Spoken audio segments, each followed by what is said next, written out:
Good afternoon, everybody, and welcome to another episode of the Big Blue Sports Podcast. I'm your host, Matt Volts, a freshman here at SUNY Fredonia. So today on the schedule, we're going to talk some Fredonia sports. An exciting game coming up tonight, Fredonia men's hockey at Geneseo to open the SUNYAC playoffs. Tonight, puck drop is slated for, I believe I saw 6 p.m. Yeah, 6 o'clock p.m. It was originally slated for 7, but that time has been changed. Puck drop will be at 6. So we'll talk more in depth about that, and then we'll get to the recap, the final recap of the Blue Devil winter sports as the men's and women's basketball seasons, as well as the men's and women's swimming and diving seasons coming to a close this past weekend. And then we will talk about the Buffalo Sabres. Of course, the Sabres, a tough loss to the Toronto Maple Leafs last night. We'll talk in depth about that game and preview some of their upcoming contests, including back-to-back games down in Florida against the Tampa Bay Lightning and the Florida Panthers later this week. And then we'll get talking about some significant days. Of course, it is February 22nd, 2023, and we usually hit this day in sports history. Got a couple fun ones today. Really exciting ones. February 22nd, 1980 being the famous U.S. Olympic men's team pulling off the upset against the heavily favored Soviet Union. And then another fun one about the Buffalo Sabres from 2007 coming up in just a little bit. So to lead off our show, I want to talk about the Fredonia State sports teams that finished their regular seasons this past weekend. The men's basketball team finishes the season at 2-23. 2 home losses last weekend to finish out the year. They had an 80-64 loss at the hands of the Geneseo Knights on Friday night, a game which the Blue Devils were leading at the end of the first half. They had a 1-point lead. They were at 36-35 at the end of the first half, and Geneseo outscoring the Blue Devils 45-28 in the second half. And then on Saturday, it was a 4 o'clock game against the Oswego Lakers, and a game that, again, was close in the first half. The Blue Devils were only down 4 against the 23-2 Oswego State Lakers. However, the Lakers pulled ahead late for an 85-70 win. So the Blue Devils finished their season at 2-23, 2-16 in conference play. They were 1-9 at home, 1-12 on the road, and 0-2 in neutral site games. The only 2 wins this season for the Blue Devils both came against the Buffalo State Bengals. Their first win on January 20th, a 71-70 win in Buffalo, and then a 93-82 win at Dodds Hall back on February 4th. So definitely not the way you want your season to go. I mean, 2-23 is never exactly a stellar mark. However, there's definitely some signs, some causes for optimism. They had some great contributions from a few of the guys on this team this year, no doubt about that. And with probably the majority, I would assume, of their core returning next year, there is hope that next year will be a much better season. This year, there were just a lot of games that were close early on, and then the second half would just get away from them a little bit. I mean, this is a team that they were, I said 2-23 this year. They were 3-22 last year as well. I mean, it's a program that right now is kind of in desperate need of a turnaround. I mean, obviously you don't want to harp on negativity in any way, but a 2-23 season with the only 2 wins coming over a Buffalo State team who only won 1 game the entire regular season. But still, regardless, if you're looking on the bright side, they got some great contributions from a few of their guys. I mean, Michael Kegler, AJ Knight, Aaron Collins, just to name a few, had some great contributions. Jacob Hogan had some really good games as well. And they got 2 wins over Buff State in the Battle by the Lake series. So that's definitely some cause for optimism. On the women's basketball side, it was a little bit, record-wise, a little bit better. 5-18 regular season record, 2-16 in conference play, 4-7 in home games, 1-11 on the road. They did not play any neutral site games this year. This was a team that started out hot. I mean, the women's basketball team, they won 3 of their first 4 games. I mean, back in November, it really seemed like, after a 3-1 start, it really seemed like, this could potentially be a very fun season for women's basketball. I mean, last year they were trying to build off of last year. They had a very solid season. They were 12-14, 6-7 at home, 6-7 on the road last year, and they were trying to build off it. They started 3-1, and then unfortunately from there it kind of spiraled. They had some games that, again, they had some games that were close. Like they had a 2-point loss to Brockport on December 6th. You know, they had some games where they were absolutely right in it. They played Potsdam on January 13th and only lost by 7. And then January 14th, they had gotten their first win in almost 2 months, beating Plattsburgh by 3. Then you had a close game loss to Buff State. Again, they beat Buff State at home, and they just had some really close games. The game against Geneseo on Friday, so they were at home like the men's team. They were at home both Friday and Saturday. It always seemed like they were never fully out. I mean, the final score, they lost 77-47, but there were some moments in the first half where it looked like, okay, they could make a run at this. I mean, they had a good third quarter. They were outscored 13-12 in the third quarter, but they played really good defense. Really, I think the entire second half, they did a good job defensively, but they were up against a very good Geneseo team. And then on Saturday, you know, that was a game where it was tied. It was 18-18 at the end of the first quarter. And then it kind of got away from them a little bit in the second. They end up losing 65-51, again, against a very solid Lakers team. So I know you can look at it on the surface and say 5-18 season. Yeah, that's a little rough. But this women's basketball team has no seniors. Every single player on this team is coming back next year. And I thought that there were a lot of players who really, from start to finish, showed a lot of improvement. I thought that they had some I thought they had some better team play a little bit down the stretch.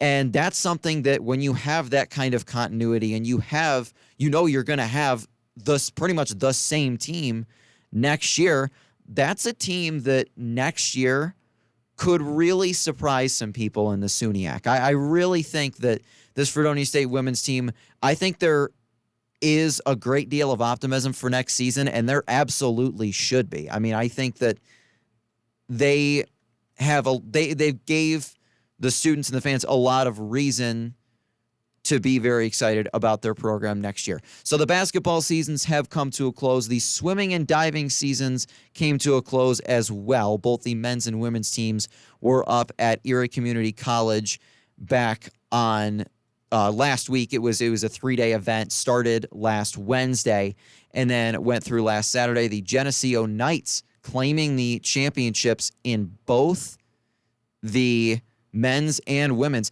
And it was something like, for the women's team, it was something to the effect of like 15 straight championships for Geneseo or something like that. I think that's what it was. Like that is unreal dominance. That's incredible. The fact that you have a team in any sport that is winning, I think it was 15 straight national conference championships, and like they're 32nd in school history or something like that. Like that is unbelievable.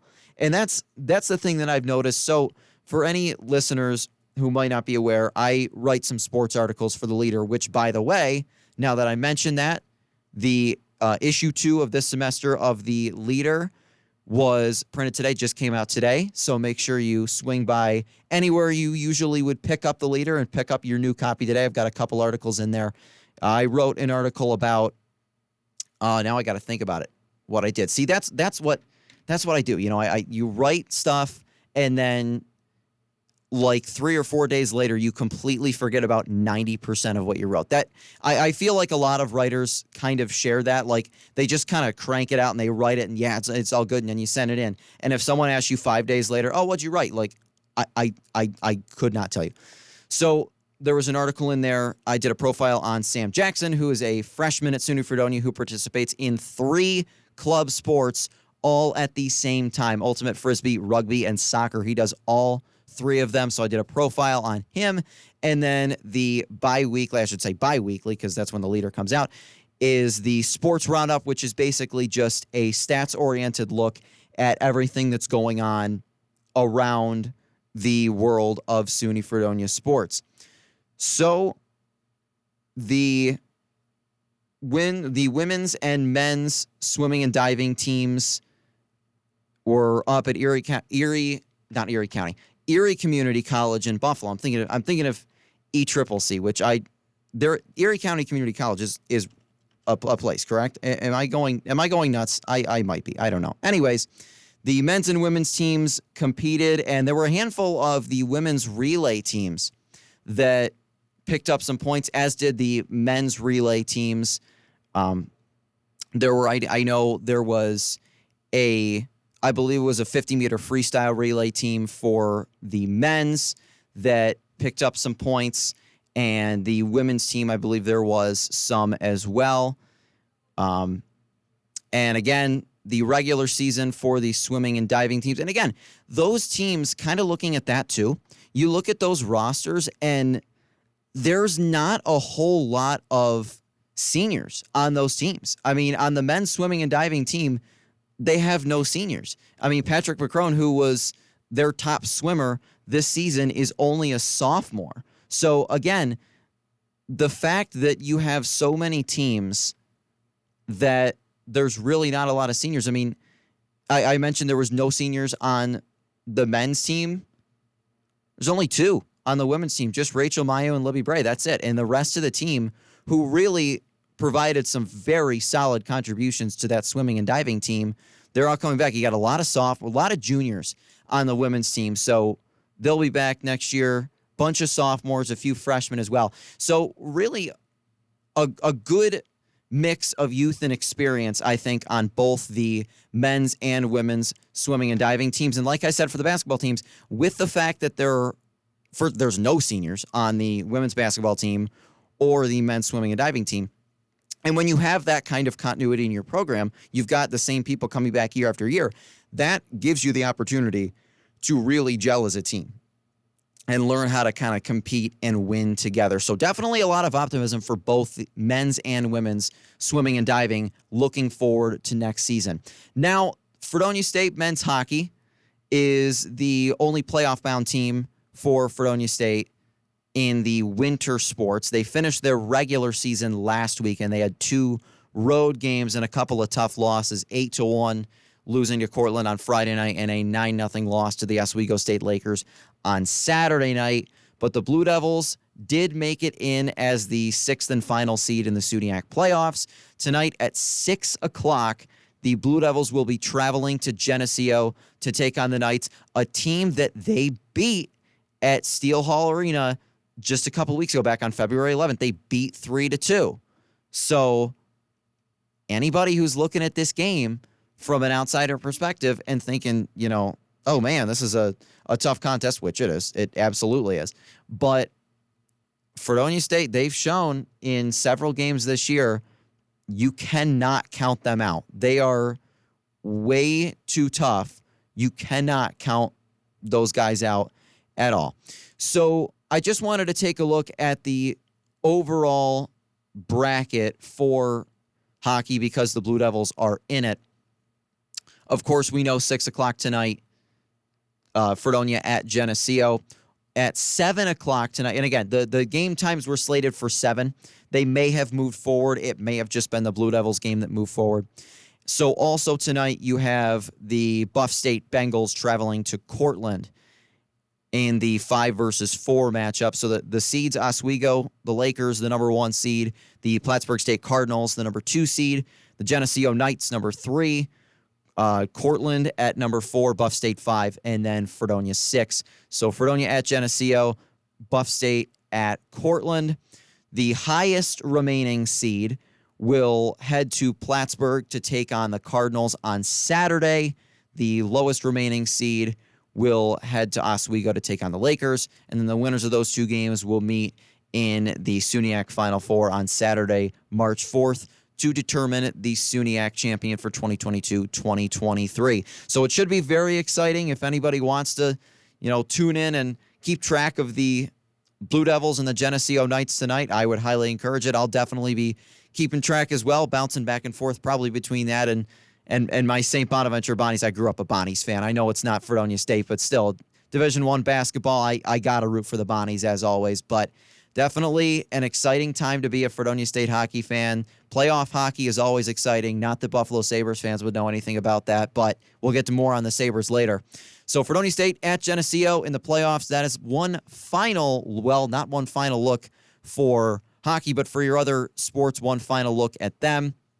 And then next week we'll dive into see if they're still going or if they're not. And either way, we will recap their season next week. So we're just going to take a short little break here, but stay tuned. When we come back, I'll be talking about the Buffalo Sabres. Got to recap their tough loss to the Toronto Maple Leafs last night. We'll be right back. Thanks for tuning in on WCVF.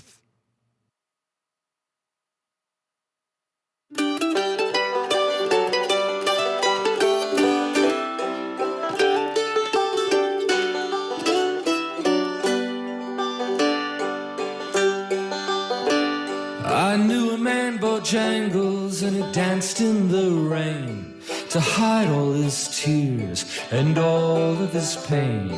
He would sing to himself a lovely refrain. Bojangles was his name.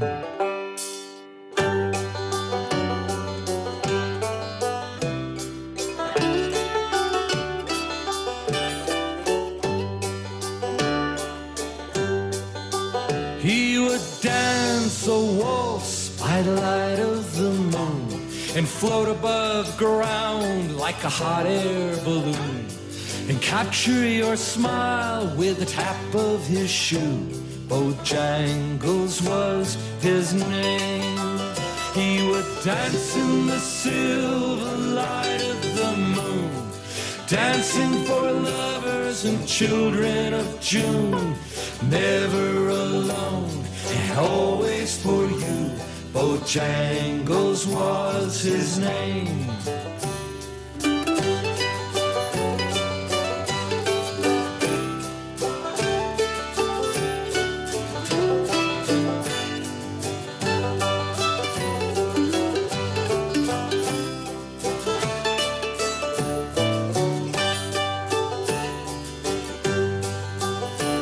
One night in September, moonlight pale, I spent with Bojangles in the county jail. He sat on a stool and told me a tale of a lonely dancing fool. He said, I once had a dog, I once had a wife, a home full of children and a carpenter's life. And when I lost it all, it cut like a knife.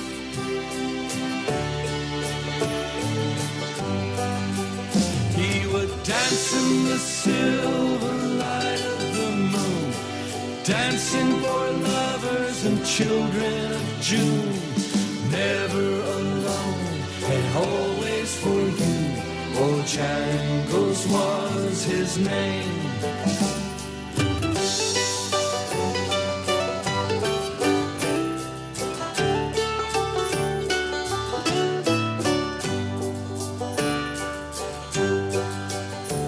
I knew a man, Bojangles, and he danced in the rain to hide all his tears and all of his pain. He would sing to himself a lovely refrain. Bojangles was his name.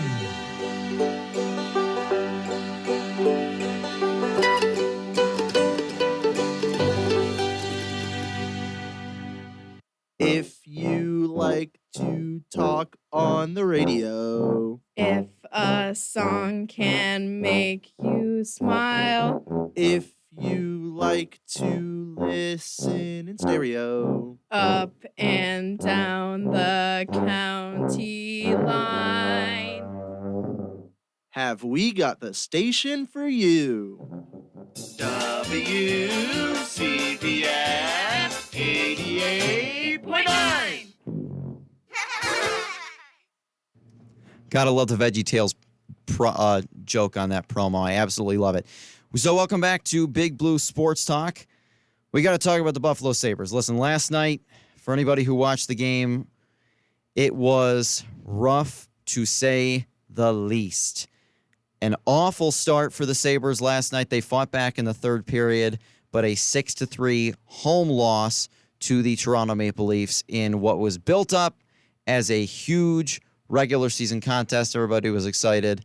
And then from a Sabres perspective, holy cow, I'm not sure it could have been more of a letdown to start. So the Leafs started in right. First of all, anytime the Leafs come to Buffalo, we know this. Anytime the Leafs come to Buffalo, there's always a very heavy contingent of Toronto fans that drive south because Buffalo is obviously not far from Toronto. And I understand that ticket prices are also very high for Leafs home games. I've heard that in the past. But this crowd, in a game that was being very built up among a lot of Sabres fans as really kind of, this is a chance for this team to prove themselves. The fact that some people estimated that the building was filled with as many as 70% opposing fans, that's a little rough. But I'm not going to be so quick to blame the Sabres fans on this. I have a thought, and I'm going to get to it as soon as I finish breaking down this game. So Ryan O'Reilly, of course, as we know, former Sabre. O'Reilly was traded from Colorado to Buffalo in 2015. He played for the Sabres for 3 seasons. And then in 2018, after the Sabres finished last in the league again, and there was a lot of unhappiness, resentment around the organization, the Sabres traded Ryan O'Reilly to the St. Louis Blues in a deal that was absolutely clowned and made fun of for several years. But now the Sabres got Tage Thompson out of it. So, and my Siri just went off. Yes, Siri, I know that the Leafs are playing the Minnesota Wild at 7 o'clock p.m. Thanks for telling me. Anyways, the O'Reilly trade was originally thought of as an awful move by Buffalo because O'Reilly's first year with St. Louis, he goes and wins him the Stanley Cup, and he wins the Conn Smythe Trophy, and I think he won the Selke that year too. And the Sabres were a nightmare because have they been anything but a nightmare for the last 11 or 12 years. Tage Thompson, of course, has now turned it on and become an elite player, and now people say, well, maybe it wasn't as much of a robbery for the Blues as we originally thought. But O'Reilly was traded, last week, I think it was. O'Reilly was traded from the Blues to the Toronto Maple Leafs, and he played his first game in Buffalo, first time that he had gone to Buffalo in a Maple Leafs jersey. And he started in early. Of course, in poetic fashion, O'Reilly scores the first goal of the game 4 minutes in. I really felt like the first couple of shifts in this game, I thought Buffalo was skating well and putting a lot of good pressure on. They were putting good pressure on in the Toronto zone. And I'm like, okay, if they can just kind of keep this up, we might have a very good game on our hand. They might end up playing very well tonight. And then it just, for whatever reason, that just totally went away. I mean, it just vanished. Like I thought they did a really good job the first shift or two. And then after that, it was just gone. They had no legs. They couldn't stay with them. They were in the wrong spot defensively on virtually every single one of Toronto's offensive zone possessions. They were leaving guys wide open for shots. And not to mention, Ukko-Pekka Luukkonen had a horrible night in net for the Sabres. And it all just kind of culminated in the perfect storm of this that transpired last night. So O'Reilly scores, gets his 13th of the season, assists from Mitch Marner and John Tavares, and the Leafs take a 1-0 lead. Less than a minute later, O'Reilly scores again on another defensive zone breakdown by the Sabres. Marner and Tavares again with the assists.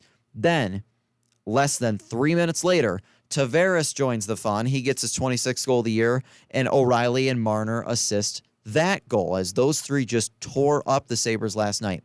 After it was, because now it's 3-0 less than 8 minutes into the game.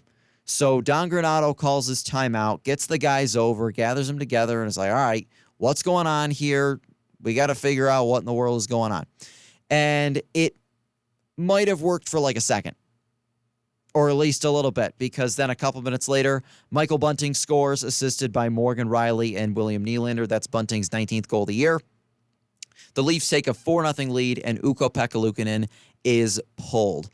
This goal, Bunting's goal, again, the Sabres defense didn't do anything to help him out because, let's be honest with ourselves, do they usually? No, they don't. But this was a bad goal for Luukkonen to give up. That was a rough one for him to give up. There were a couple goals. I think it was O'Reilly's first goal. The Leafs had O'Reilly and Marner both kind of coming in, and it looked like the Buffalo defenseman had Ryan O'Reilly cut off Mitch Marner rather, cut off for the most part. The angle that Luukkonen took on Marner was so sharp, and it left a wide open net for O'Reilly. That's not smart goaltender play. And I get it. He's young. I shouldn't harp on him too much. He was more or less the reason they won on Saturday night against the Sharks, but still, that's just not smart goaltender play. I really thought that there were a couple of those goals were shots that Luukkonen's got to make a save, or at least he's got to be in a better position there. But again, like I said, his defense didn't help him because they usually don't. So Luukkonen is pulled, Craig Anderson goes in, and I actually thought that Anderson played well in relief. I mean, the rest of the game, he only gave up one more goal because, of course, Toronto got two more because O'Reilly got the empty netter later in the game. But I thought he did a good job. And the goal that Anderson gave up, not really 100% his fault. I mean, the Leafs were on the power play, and William Nylander scored with assists from Tavares and Marner. And it really just, it wasn't the Sabres defense. First of all, their penalty kill has not been good this year at all. But they were so badly out of position. Anderson was diving all over the crease to try and make a save somewhere and cover up the puck, but the Leafs pass very well. The Sabres defenseman, half the Sabres penalty kill is in la-la land. I mean, I don't know where, especially, and I don't mean to call one guy out because I've made a point on the show before, no one person is ever responsible for a loss, but there were so many plays where, did Ilya Lyubushkin know where he was? Was he totally in la-la land? It reminded me of when I was 6 years old and I played soccer. I would just run up and down. I played indoor soccer. I'd just run up and down the, side of the floor. And I had absolutely no clue what was going on the floor, with the actual game.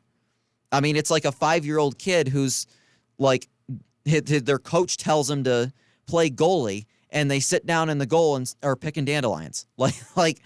It just, Lyubushkin was so badly out of position multiple times last night, and he wasn't the only one. He was not the only one. I mean, I would not say that there was any Buffalo Sabres defenseman that played well last night. I don't think any of their defensemen played well last night. But sometimes when guys like Lyubushkin or Bryson or Yoki Haru are out of position, it's bad because they're not just a little bit out of position where it's if they were, if they were a foot to the left, they would have been in a better shot to block the shot. No, they're not even anywhere near where they should be. They're letting top goal scorers just park themselves right in front of the net. Last night I saw Austin Matthews was standing wide open in front of the net on the power play for 15 seconds. And Lyubushkin's just standing in front of the net. Like I said, sitting in the goal picking dandelions. I'm like, what? Your job as a defenseman is to clear out the front of the net. That's your job. This is not this is not youth hockey where kids are still learning how to play the game. You're in the National Hockey League, for crying out loud. You should know where you're supposed to be on the ice, and it's so glaringly obvious that so many guys just don't regularly. And I'm not going to be one of those fans that's sounding the alarm and saying that, oh, here we go, the season's over, same old Sabres, they need to just trade everybody and fire Granat. No, okay, chill. It was one bad game. It was a really bad game, but it was also just one game. So I'm not going to say that the sky is falling yet, but if the Sabres want to get to a point where I think they're capable of getting to, which is to say the playoffs, there's a lot that needs to change before they get there. And the thought that I wanted to get to, and then I'm going to take another short break and then we'll talk about some other things. But the thought that I wanted to get to was that there were a lot of people that were upset with Sabres fans. There were people saying, oh, these season ticket holders are selling the tickets to Leafs fans so that they can make an extra profit. And while that may be true and economically, financially makes sense, but when the building in an average regular game is already only like half full, those season ticket holders are not really to blame. But then people are saying, oh, these fans aren't supporting the team enough. They need to be in the seats. Okay, sure. If you want me to be in the seats to support this team, then you pay $90+ for my ticket for a Tuesday night game. You go to work or school for me tomorrow morning. You pay for parking, concessions, gas, all that sort of stuff. And if not, if you don't want to do that, then stop saying I should. It's just people are getting upset with the fans for not spending their money. Do you blame them? Do you blame some of these fans for still not feeling 100% confident that the Sabres aren't just going to break their hearts again? What have they been doing since 2011? I'm sorry, but I can't exactly blame fans for saying it's not worth it. I'm not going to make a hefty financial commitment to a team that's done next to nothing except for let me down for the last 11 or 12 years. I can't blame those fans for wanting to spend that kind of money, for not wanting to spend that kind of money. I mean, I looked on Ticketmaster on, I think it was like Monday afternoon, and the cheapest tickets you could find to that game were like $87. And we're talking like 300 level, way up next to the wall in the corner somewhere. You want to get I can't even imagine what 100 level seats for last night's game would have cost. For a Tuesday night regular season game. Maybe that's why fans aren't showing up to your games. Because they're not ready to spend on average like 45 or $50 for a ticket to watch a team who has done absolutely nothing since 2011. I cannot blame the fans for that. And a lot of people have also said, we need the fans to be behind them so that they can rally together and make a playoff run. I see it the other way. I think the team's got to prove themselves. Not the team, because I don't want to put pressure on just the players. This organization has to win its fans back because the Buffalo Sabres have been so grossly mismanaged for the last decade plus. And now people are getting upset with fans for still not feeling 100% confident that this team is back. I mean, I personally think that this is the best Sabres team we've seen since probably 2011. I think this team absolutely has a shot at the playoffs, but I can't blame fans for being cautious. I can't blame fans for saying, I'm not ready to believe in it yet because I've believed in it before and gotten burned. I can't blame them for that. This organization has to win their players back. It is up to them to do that. Now, last night, I don't want to get so caught up in the negativity of the game and fail to recognize the fact that the Sabres had a great fight in the third period. They really did. I mean, they scored 3 in the third period. Jack Quinn had a laser of a shot. That was his 9th goal of the year, Middlestat with the assist, about 5 minutes into the third period, and that cut it to 5-1. Then Alex Tuch scored on a gorgeous goal. That was a phenomenal goal. A few minutes later, his 27th of the year, Thompson and Yoki Haru with the assist, and that was Alex Tuch's 100th career goal, so congratulations to him. And then late in the game, with about 3.5 minutes to go, Jeff Skinner scores his 22nd of the year, assisted by Dahlin and Tuch, and it's 5-3 before O'Reilly gets the empty net, the hat trick, where Tyson Jost almost stopped that puck. He almost stopped that puck from going in. But again, when you have three guys who are chasing the puck, following the puck, going into the defensive zone and back checking, and then you have the other three just kind of hanging out in the neutral zone, that's not really a good look. I mean, like, that one, I guess I understand, because, like, you need goals, you sell out for offense. Okay, that's fair, I get it. But I don't know. Just that's the thing of it, is that the final score is 6-3, which is not great, but that's not awful. Like, they scored 3 in the third period and fought back very well, to the point where it's like, okay, if you don't get yourself in a 4-0 hole in the first 12 minutes of the game, you might win last night. I mean, in total, Buffalo outshot the Leafs and out-hit them. Like,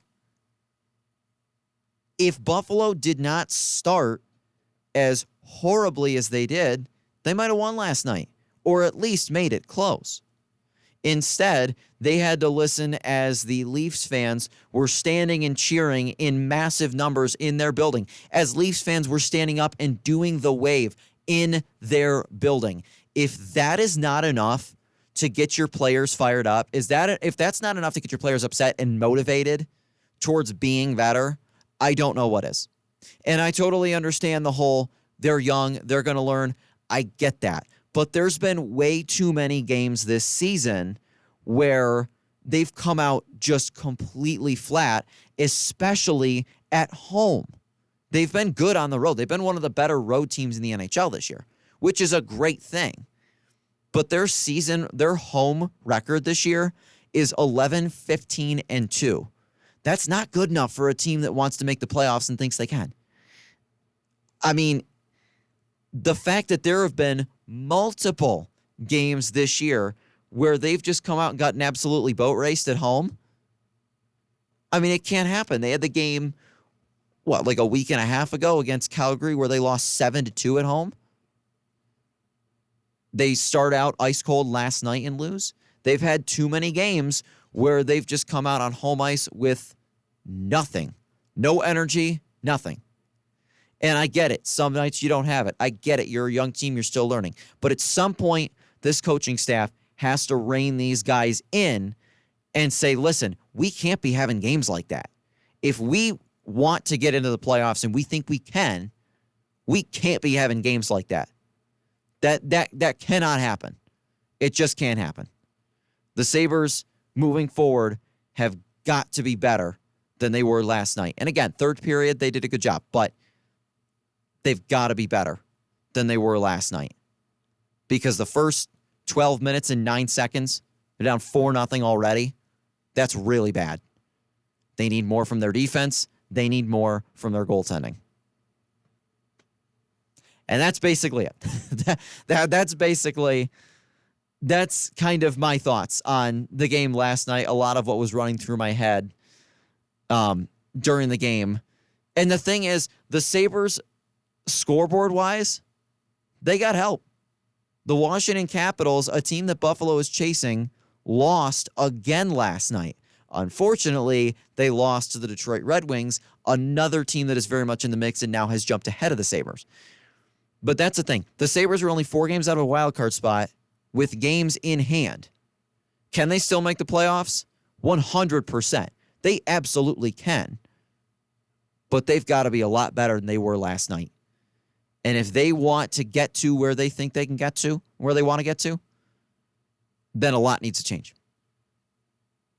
Not in terms of personnel. I'm not coming out here and saying trade everybody. No. What I am saying is that there's some things that about the way they play that need to change. They need to be more fundamentally sound defensively.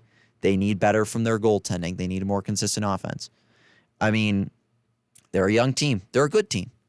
And if they can kind of figure that out, if they can gain, if the Sabres can gain any kind of defensive consistency and their goaltending can get hot, I really think they'll be a playoff team. The fact that it's even in the conversation on February 22nd is much better than it has been in years past. But still, there's a lot that definitely needs to change and needs to get better before we can get to that point in almost 2 months. So we're going to take another short break, and then we'll come back and talk about probably I do the, for anyone who's listened to the show before, I do this day in sports history. And today's one I've been looking forward to for a long time because today is a fun one because I actually have two, and they're both very fun. I am very much looking forward to talking about them. So I'll be right back in just a couple of minutes. Thanks for tuning in on WCVF.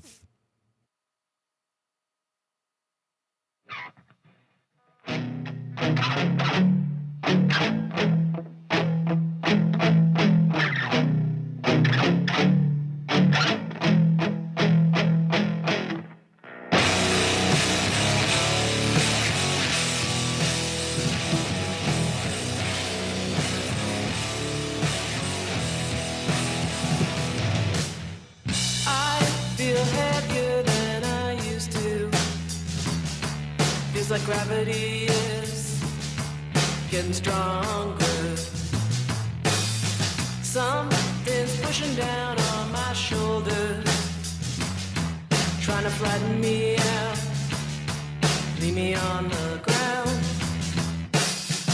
Dreamt of standing in line last night, just queuing up in an unending line.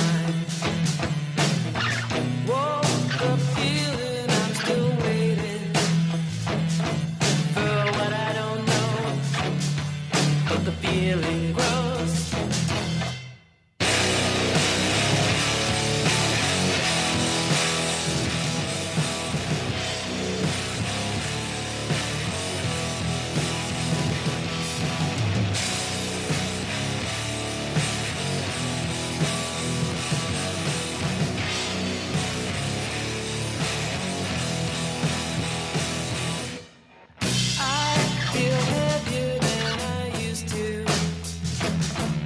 My feet are stuck in the thickest mud,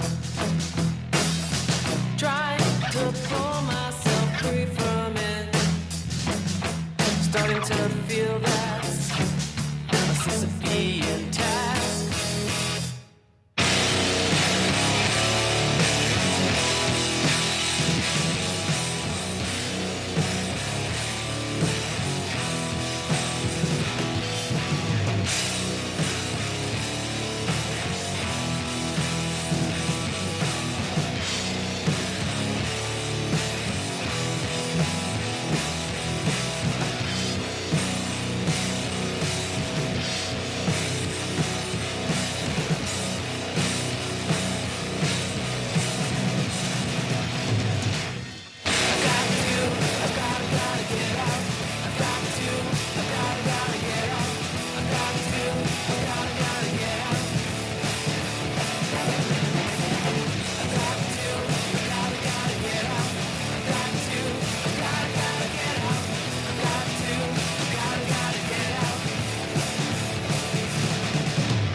You can't get enough of WCVF 88.9, can you?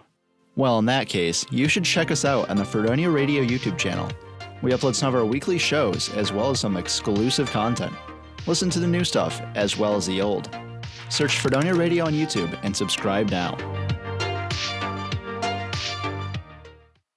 Welcome back to Big Blue Sports Podcast. Before we continue with our This Day in Sports History, which is a very exciting one, so definitely make sure to stay tuned for about the next 15 minutes or so for that.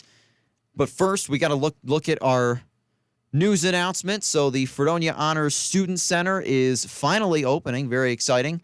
The Fredonia Honor Student Center is opening this Friday at 1 o'clock p.m. You can join us at the lounge on the second floor of Fenton Hall, room 2148, for cake and ribbon cutting as we celebrate the brand new space that'll be used to benefit honor students. The center will be a host for all sorts of fun activities such as D&D, rock painting, and of course, it'll be a space for honor students to work in a peaceful and welcoming environment. The space will have comfy couches, coffee, and a student office that'll be available for reservation. Once again, that's this Friday, 1 p.m. in Fenton, 2148. And that'll be fun. I know a lot of people love Dungeons and Dragons, but I have to be honest, I've never been able to figure it out. Like I know a lot of people love Dungeons and Dragons, but I'm not that kind of like a gameplay. Like I play sports video games. I don't know. I would probably be very, very, very lost if I ever tried to play Dungeons and Dragons, and I would feel horrible for anybody who had to put up with that. So I told you I was really looking forward to this day in sports history because there's two. And I'm going to talk about this one first, and then I'm going to take a quick break, and then I'm going to end the show talking about the other one. So let me take you back 16 years ago tonight, February 22nd, 2007. For context, this is when the Buffalo Sabres are one of the top teams in the NHL. In fact, in that season, they finished the year as the best team in the league. And Buffalo probably had no bigger rival at this time than the Ottawa Senators. So whenever Buffalo and Ottawa played, there was never the two teams weren't very nice to each other. They were always very physical. They were hard hitting, all that sort of stuff. And this game was no different at all. So this whole calamity, whatever word you want to describe whatever word you want to use to describe it, started midway through the second period. I believe with the Sabres, they were either up 3-2 or tied 2-2. I can't remember which one it was. I think it was they were up 3-2. So Chris Drury, who of course was the co-captain of the Sabres, who would infamously leave to join the New York Rangers this upcoming offseason, Drury was in the offensive zone, and he took a shot, and Chris Neal, who was like the tough, big bruiser of the Ottawa Senators, comes in with a flying elbow and just nails Drury on a just late and dirty hit. Drury goes down to the ice. He's cut. He's hurt. And a guy who would deal with concussions later in his career, that's definitely something scary. I mean, he went down, and Drew Stafford, who was a rookie for the Sabres at that time, Stafford immediately goes in. Again, he's this young kid. He goes in immediately and just goes after Chris Neal, sticking up for a teammate. Again, that's part of what made them in the year before that.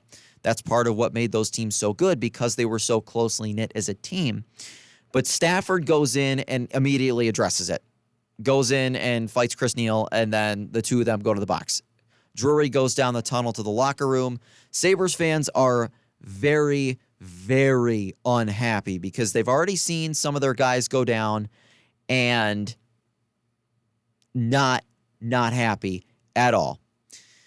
So then Lindy Ruff, who was the coach of the Sabres at the time, Lindy Ruff decides to send out a forward line of Andrew Peters, Adam Mayer, and Patrick Coletta. If you don't know anything about those three guys, I'll tell you.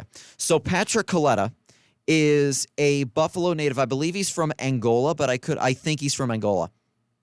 This was Coletta's first NHL game.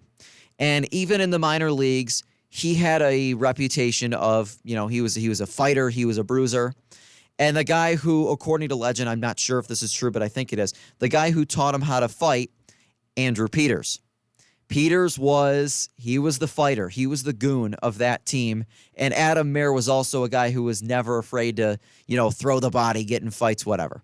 So against Ottawa's top forward line of Danny Heatley, Jason Spezza, and Daniel Alfredson, who were just borderline unstoppable across the NHL that year. I mean, Danny Heatley scored 50 goals that season.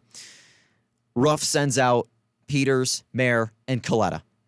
And immediately everyone in HSBC Arena, because remember, it was HSBC Arena back then, everybody in the arena knows that something is about to happen. And sure enough, right off the face-off, Adam Mayer is going after Jason Spezza, trying to get him into a fight. Again, these are Ottawa's three best forwards, Heatley, Spezza, and Alfredson, against three goons for the Sabres.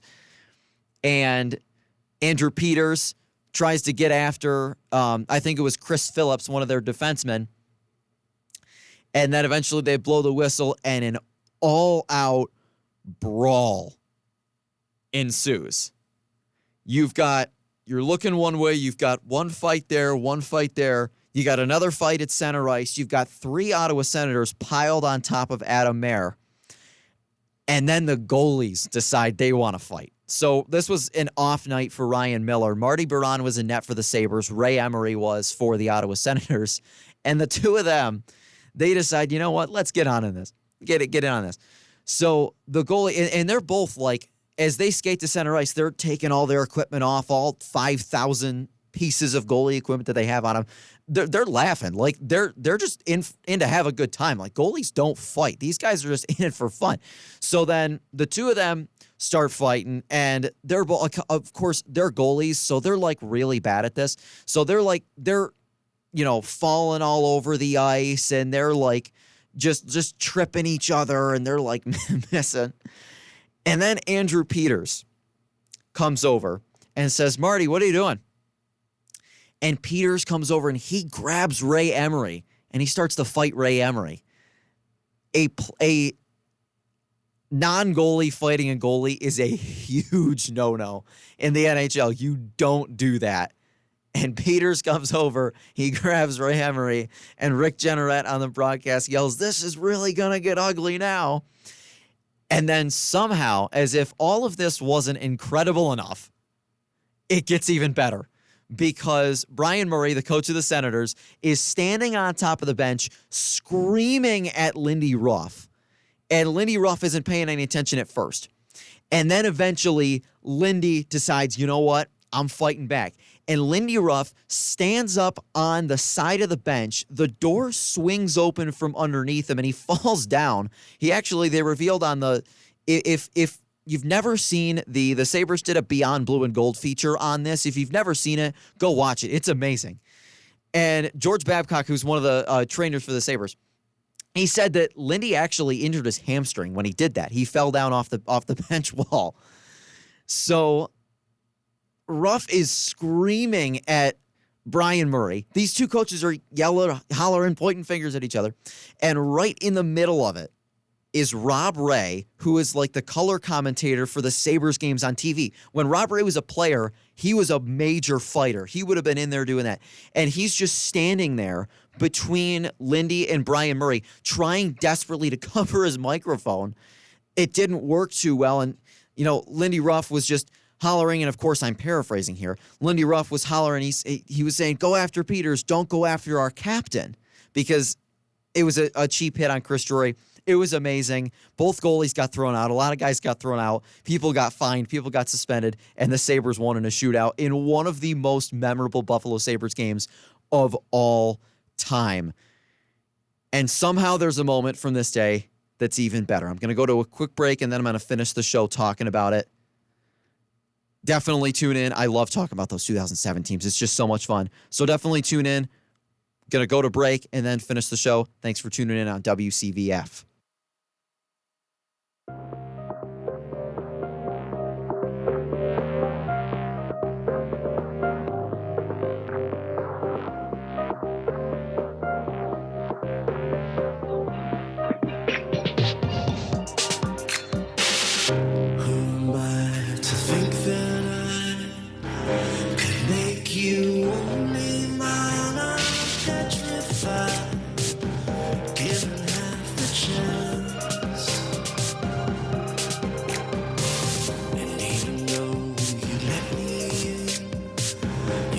Staircase on descending, this is how I step up to the dance.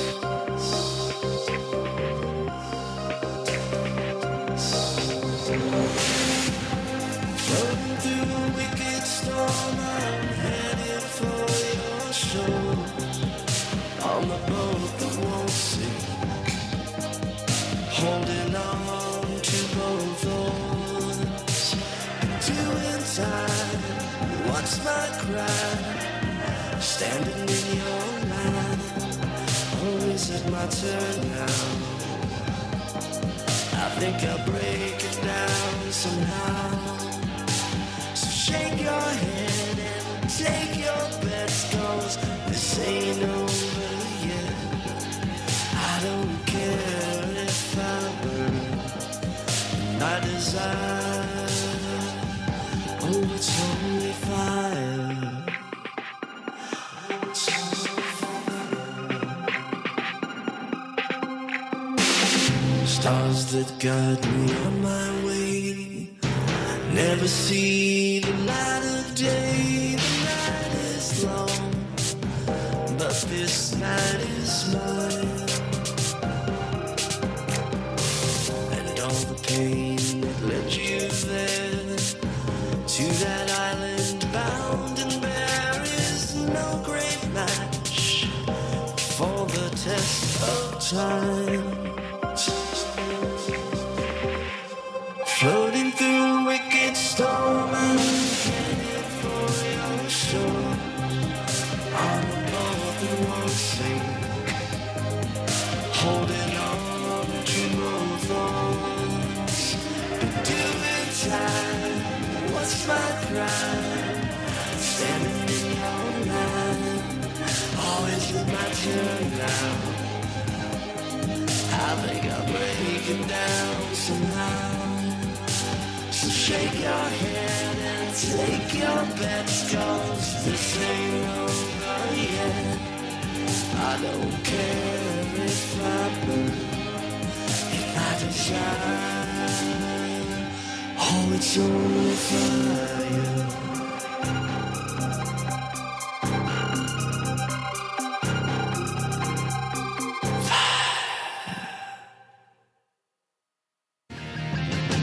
Covering Dunkirk, Fredonia, and all of northern Chautauqua County, this is WCVF 88.9 FM, The Voice.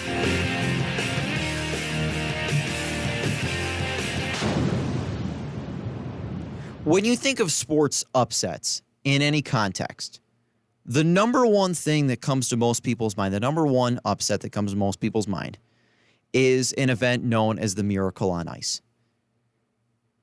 And when you think of sports movies, the movie Miracle by Disney is another one that comes to mind. The Miracle on Ice happened 43 years ago today. Arguably the greatest upset in the history of sports. It's the 1980 Winter Olympics in Lake Placid, New York. Team USA comprised of college players, mostly from Boston and Minnesota, who, by the way, couldn't stand each other, up against the greatest hockey team in the world, the Soviet Union. In a game that meant much more than a hockey game to a lot of people, Team USA pulled off an unbelievable upset by beating the Soviets 4-3 in a game that just, the social impact of this game can never be understated. I mean, it is, first of all, I think it's the greatest call in the history of sports. Al Michaels' call. I'm sure most people have probably heard it. But in the final seconds of the game, Al Michaels asked a simple question. He asked the fans, "Do you believe in miracles?" And then exclaimed, "Yes." And both him and Ken Dryden, who were on the call, just kind of let it go. And you could just see the impact that it had on everyone there. It was much more than just a hockey game to a whole lot of people. It was an unbelievable event that took place. It's something that people every year on February 22nd will bring up. Do you believe in miracles? And I just think it's one of the most incredible events to ever happen in our lifetime. Well, not in our lifetime, but in American sports ever. The impact of that can never be understated. That'll do it for us on Big Blue Sports Podcast. Thanks so much for tuning in on WCVF. NPR is next. We'll be back here next Wednesday to talk more sports. See you then. Have a great week.